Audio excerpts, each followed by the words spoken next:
point out There you go. Mr. Miller is not with us today. He'll be on Zoom with Mr. Carroll. So this time, Mr. Carroll, would you like to start with roll call? Mr. Miller, Here. Mr. Smith, Here. Mr. Vaculett, Here. Mr. Murray, Here. Mrs. Kiefer. Here, this time we'll pledge allegiance. I Pledge allegiance to the flag of the United States of America and to the republic for which it stands, one nation, under God, indivisible, with liberty and justice for all. All right, at this time, does anyone desire to add, delete, or separate any items of the consent agenda as proposed? No? I need a motion to approve the meeting agenda as presented for the regular board meeting on March 15th, 2021. So moved. Roll call? Mr. Miller, Yes. Mr. Smith, Yes. Mr. Vaculett, Yes. Mr. Murray, Yes. Mrs. Kiefer. Yes, motion carries. This time I need a motion to approve the minutes of the regular board meeting held on October 18th, 2021. So moved. Support. Any questions or corrections? Roll call? Mr. Miller, Yes. Mr. Smith, Yes. Mr. Vaculett, Yes. Mr. Murray, Yes. Mrs. Kiefer. Yes, motion carries. Are there any board members with correspondence? I had a few things over the last month since our meeting.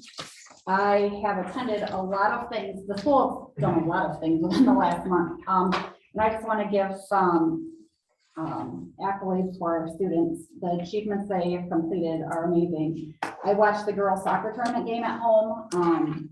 That was great. The boys game at home. My favorite band concert of the year, the marching band concert. That was always good. I also went to the high school National Honor Society night. The amount of seniors we have this year is incredible. I've never seen a class with that many honor students in it. Just desserts and the jazz band, phenomenal as always. Veterans Day program had me in tears. As soon as the little kids started the Pledge of Allegiance, everybody noticed like the gym just was all little kids. They knew that and they were gonna hit it home. It was great. The Blade Parade again, the band brought it. It was great. And then the reverse raffle night was a phenomenal turnout with our public. So also within the last month, I went down to Columbus and spent a few days at the OSBA conference. I attended a few sessions. The first one I attended was definitely for Brian.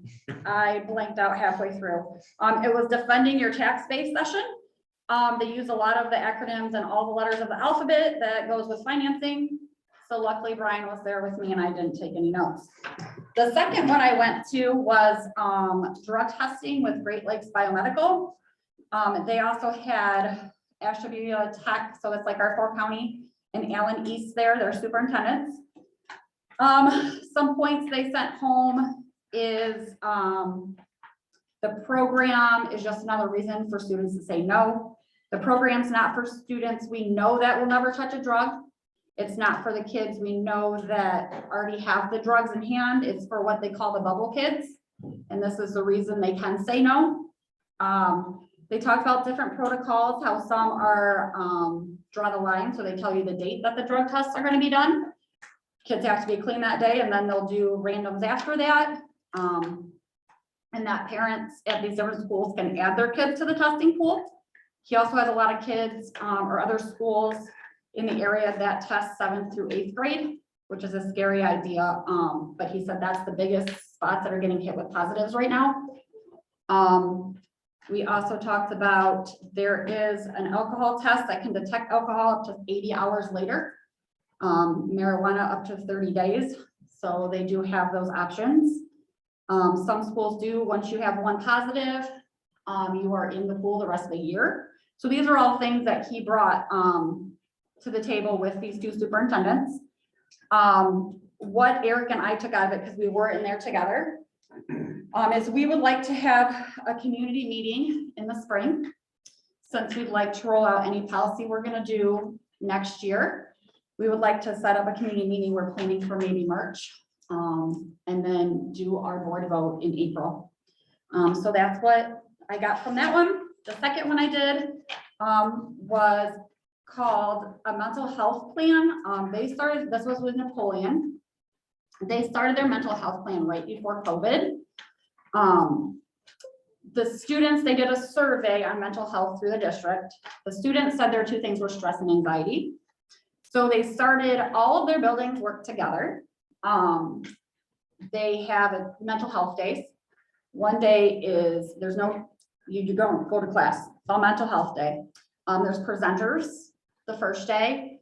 There's different projects, the military comes in. It's kind of a whole class wise, and they do that with the upper classes, 7 to 12. And then they have the next day is a mental health day, and it's those coping skills that we expect our kids to have when they come down to us, but they don't have them because we haven't taught them that. So they get a packet, and it was everything from, they stayed in their first black class and they did origami and they had to do it as a class together, and then they tweeted it to the principal, and that's how like things, it was very fun. Just regular, they did yoga. So they broke it down, the 8 hours of the day, you know, into, you stayed with your one class and they went through these things. It's a great program they have. They did use their House Bill 166 money, which came out in 2019.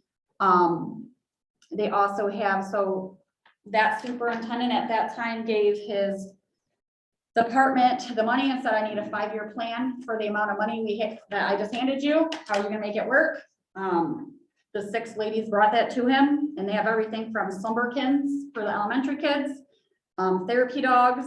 They have PD for their teachers on understanding trauma and not reintroducing, mental health, first aid for 10th through 12th grade. It's all, and I have the lady's name. It's something that I would love for us to look into to see how to roll that out to all of our grades. The last one I went to was an after-school program, because I've seen that on a few of the surveys that we've sent out, the SWATs.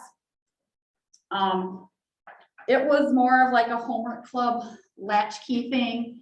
I was not real impressed with that one. I was hoping to have more to come back with it. But it's kind of what we had before, like the homework club in the elementary or something like that. So other than that, while I was there, I also learned that on March 24th, the Northwest region of the Ohio School Board Association will be having their spring meeting. They're hoping for Findlay, so kind of a general location where myself and the administrator are planning on getting a table. They're going to open up to a lot of legislation that's coming out of Columbus that's going to affect the schools. So that will be our next kind of meeting for that. So that's what I wrote back from there. Any questions? Or board? Awesome. Mr. Carroll?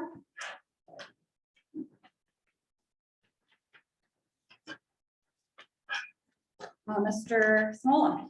Yeah, I received a letter of resignation from Joe Wystone effective upon the approval of the resignation after today's meeting. Mr. Smola, would you like to continue recognizing our guests and visitors? Absolutely. We have a few guests and visitors with us today. Thank you for being here. If you'd please quickly just introduce yourself. Christy Schmidt, Special Education Director, Dr. Swanford. Jenny Conrad, Director of Communications. Brady Rupert. Kate Smolas, Brianna Schwer. Oh, Jared Schmidt. Stacey Redmond. Ellen Kermit. Anya Dr. Ian Chris. Ben Taylor. Caleb Ekman. Trevor Smith. Second Ken. Hannah Double. Lucy Sarah, Terry Allen McCabe. Brittany Smolin, Molly Easy. Nathan Tara. Jake Canfield. Thank you. At this time, seeing that no one has registered to address the board, we will open the floor to public comments on the district's use of the ESSER funds.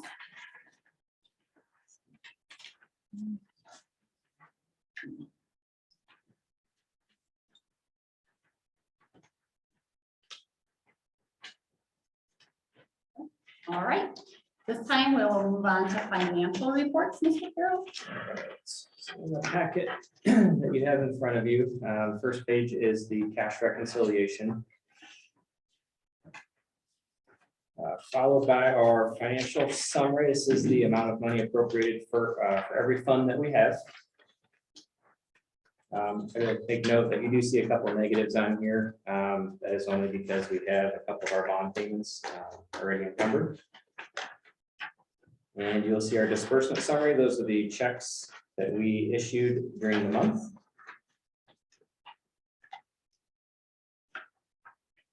And you also find the cash summary report. This is a list of all the funds. Shows what we've actually budgeted and what we've received in that fund per month, how much we've spent, and the actual balance, along with funds that we have tied up in purchase orders at the moment.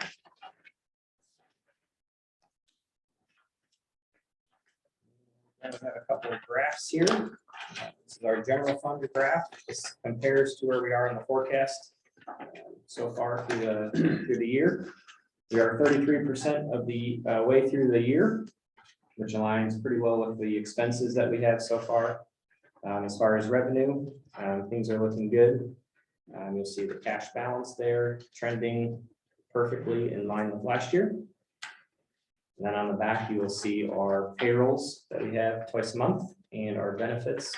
And again, those are in line and where we expect them to be. In October, we did receive our second of 4 income tax collections. Comparing this year to where we are last year, we've collected 95% of what we did last year. So comparing year to year, we are down just a little bit. The next graph that you will see is a graph that is stating our rewards that we are getting from our purchase cards that we use through PNC and through the state. So for board policy, you guys are required to see that once a year. So, and then finally we have the forecast. And I had a little presentation here to show you, but yeah, take one of these. I printed it out just in case we had a technology issue. So the forecast is a little interesting this year in the sense that we were expecting to have a new funding formula in place and numbers to the districts in October. With the forecast due in November, that works out perfect. However, those numbers aren't going to be available until December. So the forecast is a little interesting this year, but going through a couple of the big changes that we see in this new funding formula, open enrollment, scholarship, special education tuition are all changing. So we get paid from the state twice a month, and those items off of the foundation formula are not going to be coming into or not going to be paid to Evergreen. So that revenue has been eliminated. The good thing is the expense has also been eliminated. So we are going to see a shift in state aid, but also in expenditures as well. So how we will be getting funded from the state is all based on how many kids are in our classrooms. So it's extremely important that we know every single student that is sitting in our classroom, which means the most important position for funding is our EMIS position. And that person is responsible for making sure that every single student is being recorded. And that's how we will be funded. While we were at Capitol Conference, I was with Mrs. Kiefer, there was a little bit of a rumor that those numbers that we were supposed to get in December might be in January. So when I have more information on that, I will let you know. All right, our main revenue sources are real estate taxes, state aid, public utilities, and income tax. And you'll see a graph there showing these items. On that graph, you'll notice that income tax is heading downhill quite a bit. And the reason is that we have 2 income tax levies that are expiring, and for the forecast, I'm not able to assume that those will renew. So we are showing that those are going to be not in effect for the ones that are up for going to be on a levy. Our main expenses are salaries and benefits. Obviously, we are in the people business, and it takes a lot of people to run this district. So salaries and benefits equate to just under 80% of our expenditures. along with purchase services. And there's a graph there that you will see, kind of breaking those up. One thing I want to bring your attention to is we are, as a school district, seeing the same thing that a lot of households are seeing. We are not necessarily getting any more money, and our costs are increasing just like everybody else in their households. So that is something just to keep in mind. Our fuel is going up for our buses. Our food costs are going up. Classroom supplies, cleaning supplies, and the equipment we are buying, everything is going up. But our revenue is not. So that is something that we just need to keep in mind. When it comes to ESSER funds, we have received ESSER funds from the federal government through the state. And this is a one-time stipend, if you will. So when I think about these ESSER funds, I think of it almost personally as if the government gives me a little bit of a bonus of my salary, that little bit, that doesn't change my life. It helps out, and I might be able to do some things that I wasn't able to, but it doesn't allow me to retire. It doesn't change my life. And that's the same with these ESSER funds. We are thankful for these funds, but it doesn't change how we operate. Can you explain what ESSER fund, what ESSER means? So ESSER is this this $1.9 trillion package from the federal government, and it is broken up by the states, and then the states by formulas divide that out through the schools because of COVID. So Okay, these are COVID related funds, which goes to the limited uses that we are able to spend these on. So we are not able to just go and spend it on anything we want. These ESSER funds need to be spent on things related to COVID. So a couple of things that we have spent our money on so far. On the athletic facility, we have purchased additional textbooks, additional curriculum, classroom furniture, computers, cleaning supplies. And with this, we are also required to spend 20% of these funds on learning loss. Now, we were in session, but we still provided 2 weeks of summer school, and we will do that again next year. So 20% of these funds we are required to spend on learning loss. And finally, I just want to remind everybody that we are fiscally sound at the moment. But as I said, our revenue is not growing at all. And our expenses continue to increase. And that is something that we do a good job of, but I want to be just everybody aware that is something that we just need to be looking ahead at. So, with that, I can answer any questions about the forecast.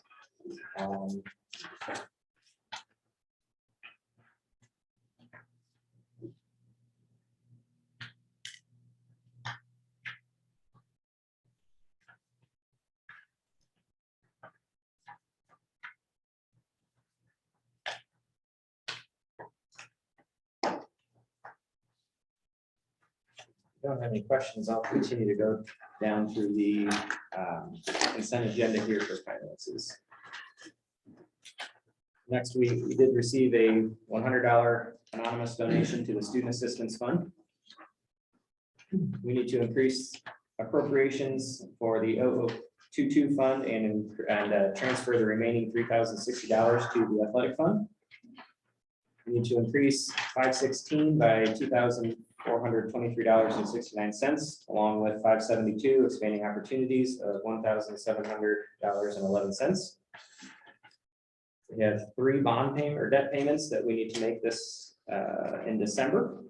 And one of those, we need to transfer funds from our PI into House Bill 264 fund. We also need to pay our 2001 and 2002 series bonds. And we have a interest and principal payment that is due in December. And there are 3 interest payments that are due in June.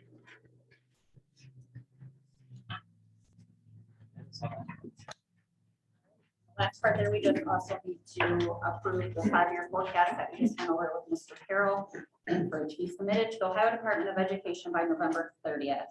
So at this time, I just need a motion to approve the preceding financial reports and financial items. So moved. Support. Any questions? Well, Brian, I thought this was still a very good presentation, even though we weren't able to use it tonight. I'd like it up on the website so everyone can see your PowerPoint. I think it helps provide some data to what you're talking about. Thank you. All right, roll call. Mr. Miller, Yes. Mr. Smith, Yes. Mr. Vaculip, Yes. Mr. Murray, Yes. Mrs. Kiefer. Yes, motion carries. We'll move on to personnel. We need a motion to rescind and offer the following supplemental contracts for the 21-22 school year and approve volunteers pending the completion of all people activity permit requirements. Garrett Damon, volunteer assistant basketball coach. Aaron Schmidt, rescind weight room 1/3 contract approved May 17, 2021. Joe Blystone, weight room 1/3 supplemental contract. Rob Johnson, volunteer assistant wrestling coach. Andrew Bailey, varsity assistant wrestling coach. Jesse Beverly, volunteer assistant wrestling coach. Jerry Kiefer, Mini Vikes boys basketball. Brittany Simbolan, Mini Vikes girls basketball. Adam Bleckler, Mini Vikes wrestling. We need to accept the resignation of Joe Blystone, Evergreen aide. Mr. Blystone's resignation will become effective on November 15th, 2021. And we need to approve Mrs. Amber Kreischer as a home instructor, part-time tutor to be used to tutor a student who is currently homebound as a result of an accident on an as-needed basis up to 5 hours per week for the 21-22 school year at a rate of $27.50 per hour. This time I just need a motion to approve the above listed personnel positions. So moved. Support. Questions? All right, roll call. Mr. Miller, Yes. Mr. Smith, Yes. Mr. Vaculip, Yes. Mr. Murray, Yes. Mrs. Kiefer. Yes, motion carries. All right, we're going to move on to our income tax levy renewal. I'm going to read the whole resolution. So at this time, we need a motion to approve the following income tax renewal resolution. A resolution declaring it necessary to renew a school district income tax and requiring certification of alternative tax rates. Revised code 5748.02.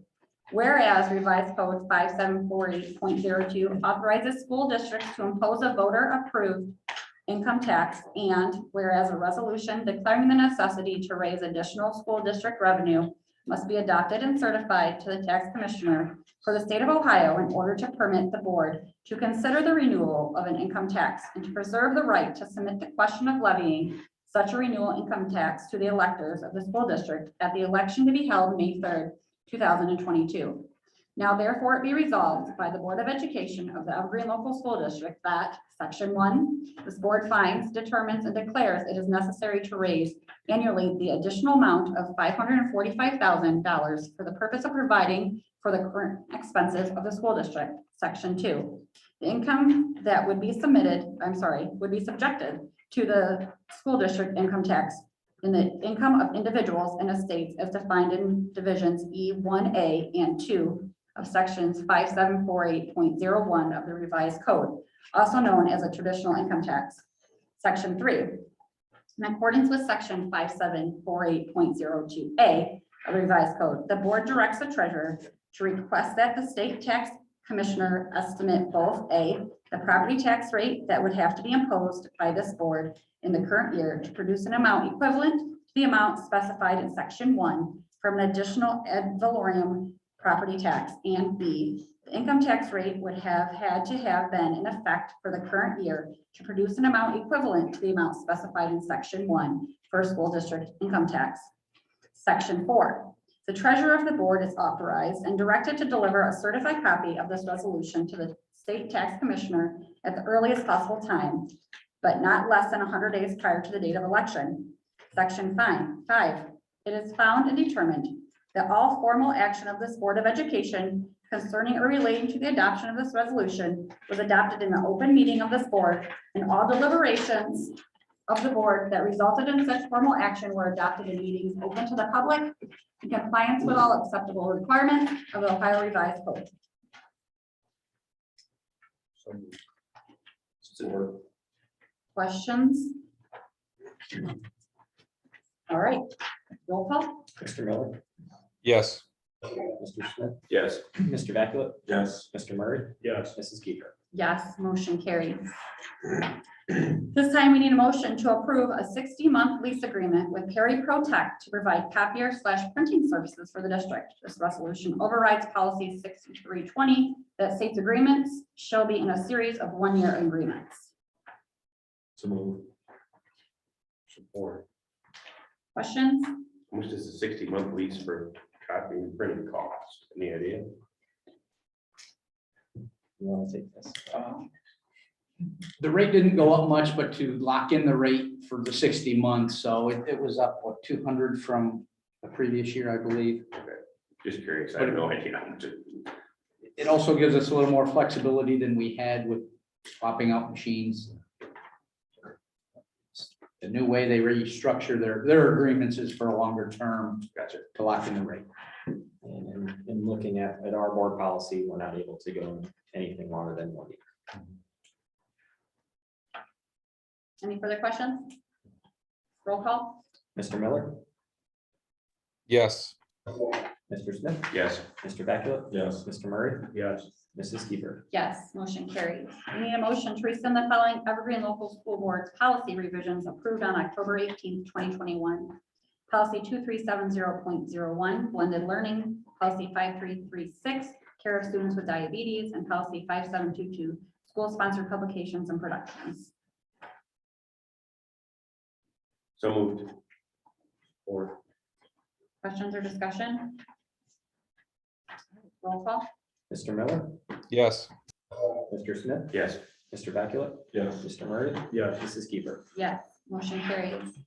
This time, we need a motion to approve the following pay rate for district substitutes for the 21-22 school year. Teachers will go to 125 from 100, bus driver 1675 from 1667, secretary 1175 from 1111, food service 1175 from 1010, aides 1175 from 1010, and custodians $12 from 1162. So moved. Support. Questions or discussion? Roll call? I just want to say that the reason we have to do this is because the school district, like everyone else in the country right now, cannot find any good help. So we're not doing it just for the fun of it. We're trying to find more qualified substitutes for all these positions, and we believe that raising the rate may help alleviate some of that pressure, because from what I understand, substitutes has been a real issue this year. So I just wanted to say that. All right, roll call. Mr. Miller, Yes. Mr. Smith, Yes. Mr. Beckett, Yes. Mr. Murray, Yes. Mrs. Keeper. Yes, motion carried. At this time, Mr. Small, would you like to continue discussion and information? Yeah, under the letter A, the district calendar committee developed a proposed calendars collaboratively with input from the administrative team and teachers. Significant dates are there for review and public comment. This is the second month that we're seeking public input, and we will ask the board for approval of the calendars in December. If there's any questions on the calendars, there was an adjustment made from last month, correcting the total for the 23-24 calendar year. The total number of days, I believe it said 178, and it was, the accurate number of days is 180. So I made that revision on the agenda. Who sets the schedule for AP exams? Is that the state? No. College board. Okay. Because I'll be honest, having the AP exams after graduation is troublesome for some of our seniors. I know it was it's the least inconvenient for my son to have AP exam the day after graduation, but if we can't change those dates, we can't change those dates. Okay, thank you. Any other calendar questions? Wanted to give an update on the renovation and expansion. The north side of the project remains ahead of schedule. The rooftop HVAC units will be installed next week. The epoxy floors are scheduled for installation the week of December 6th. And then the last two major items we'll be waiting for are the telescoping seating in the film room, and the lockers are scheduled to arrive at the end of December. We hope to take occupancy of the north side of the project in mid-January, which is definitely ahead of schedule from what they laid out at the beginning. So that is good news. The south side is not behind schedule. It's just we're doing it in the two phases. Any questions on the construction?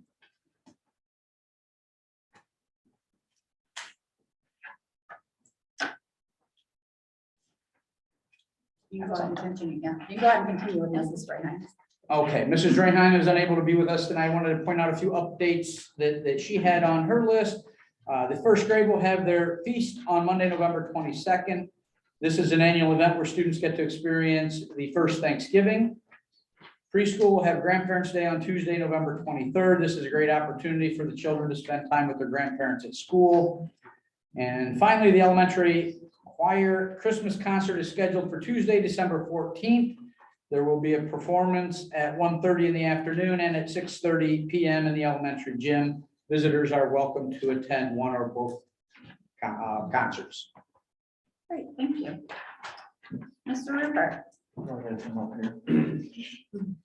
right, I'm gonna make mine real short. I just want to recognize some of our students. We had for the first time in several years, a first quarter awards assembly. We had 127 students on the honor roll. We had 47 students with straight A's. All of our straight A students in 6th or 8th grade, we had down. We had an honors breakfast. Mr. Small and Dr. Swineford helped serve. We had a little amazing race activity, kind of celebrated their success. We also had the roll award, which went to one student in each grade level, and this was awarded to a student who showed respect, ownership, and working hard, not just in the classroom, but in the hallways, and that was voted on, kind of determined by the grade level teams. So Emma Hine was the 6th grade student, Donovan Raker was our 7th grade student, and Lissa Rosti was our 8th grade student. So congratulations to those three and all the other students who received awards. We also had individual teacher awards. So we got a way to recognize a lot of good things going on in the building. We also recognized not having missing assignments. I just kind of want to put this out there. In the middle school, we had well over 500 missing assignments during the first quarter. We were working with PBIS team and the staff to find a way through after schools apps and lunch apps to reduce that number of assignments, but we're working on it, and we actually got, instead of those becoming zeros in the grade books, students actually complete them, so that's a good thing. That is it, unless there's questions. Thank you. Mr. Curtis.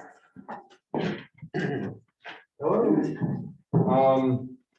Like to first off thank many of you were at the reverse raffle we had this past weekend. I'd like to thank our athletic boosters. I know for a brand new officer group, this would have been the first time putting on a reverse raffle. I know a ton of work goes into it.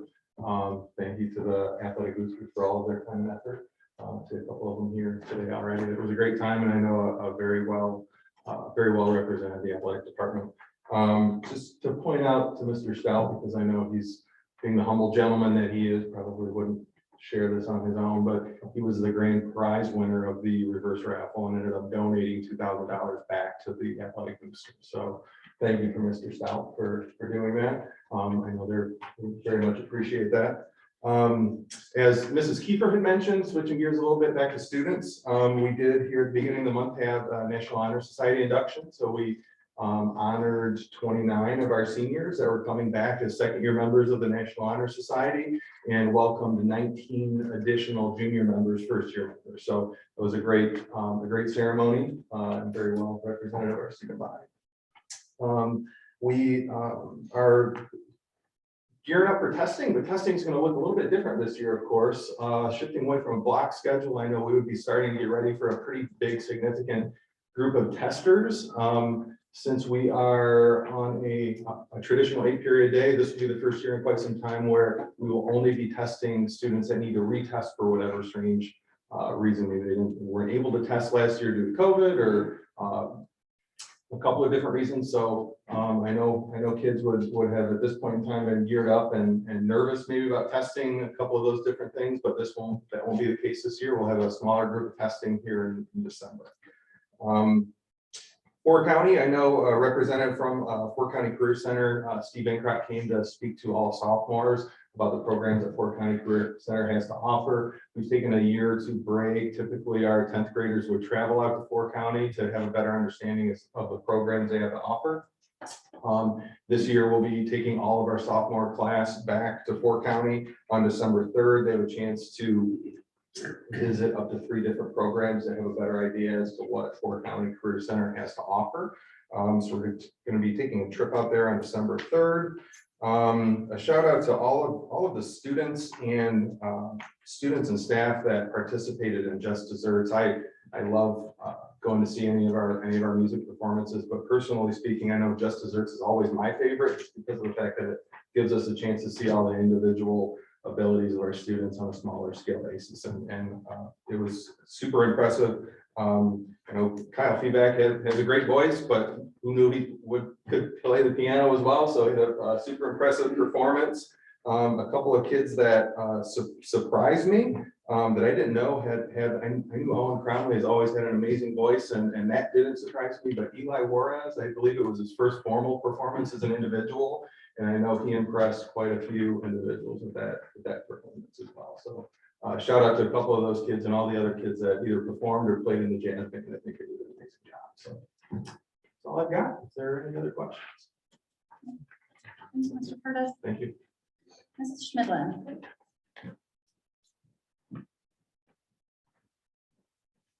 To provide a little information about some funds that we have available this year through the American Rescue Plan for special education.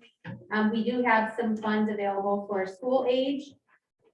There's approximately $57,000 that was provided for school age special education, and approximately $4,200 for preschool special education. And these are all part of that challenges with addressing the pandemic, like Mr. Carroll had explained.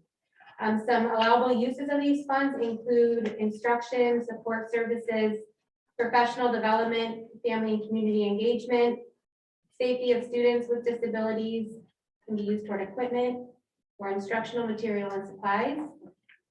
Just to give you a little breakdown of, where we're tentatively planning to use those funds for professional development. There is a research-based reading program called Orton Gillingham. Many of our teachers are trained, but it's been nearly 10 years since they've been trained. So we would like to have our co-teachers retrained with they have a new co-teaching partner together as a group. To go through that training, it's approximately $1,200 per staff member. So looking at that, considering the staff that we would like to receive that training, it's approximately $15,000 to $20,000 for that. Also looking at how we might support students with some behavioral needs. We'd like to also look at enhancing some of our sensory room equipment, some different tools that we would use to address some of those sensory needs. And then for preschool, we have a large population of students this year, some that are coming in with some high needs. So we have taken on some supports as far as personnel to cover some of those needs. So if there's any ideas or thoughts on how we may spend those funds or use those funds, welcome and appreciated.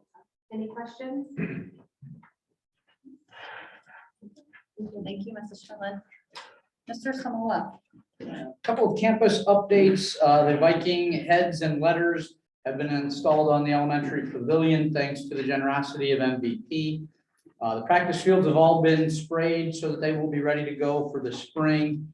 And this week, the infield lines are being cut in the baseball and softball fields so that they will be ready to go when the weather breaks in the spring. Speaking of weather, as winter weather approaches, so does the possibility for delays in closings.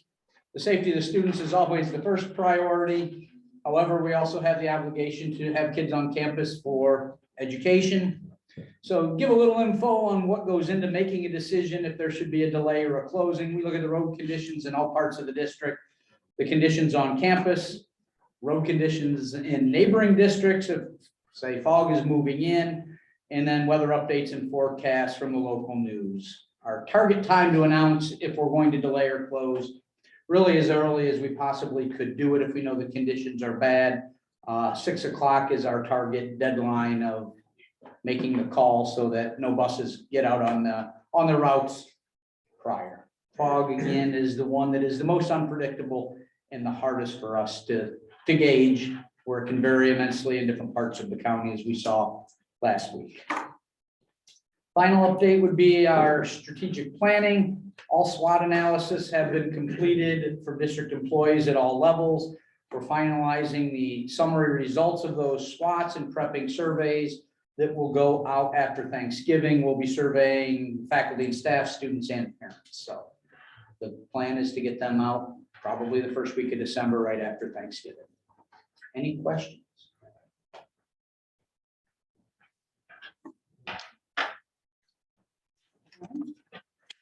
this time, is there any board members with questions or concerns? How are we coming on, is it Mike Smith or he's done December 31st? Correct. The posting is up through the Friday after Thanksgiving. The application window is open. Very few candidates so far, which surprised me. Can we look at Ford County, like those kids that are in that program that are close to graduating? Is that something we can use? We're open to looking at any qualified candidates, so yeah, I will reach out to them. Or recent grads that they know that would be qualified, that maybe don't know about the position being open. He's done what, December 31st, right? Yes.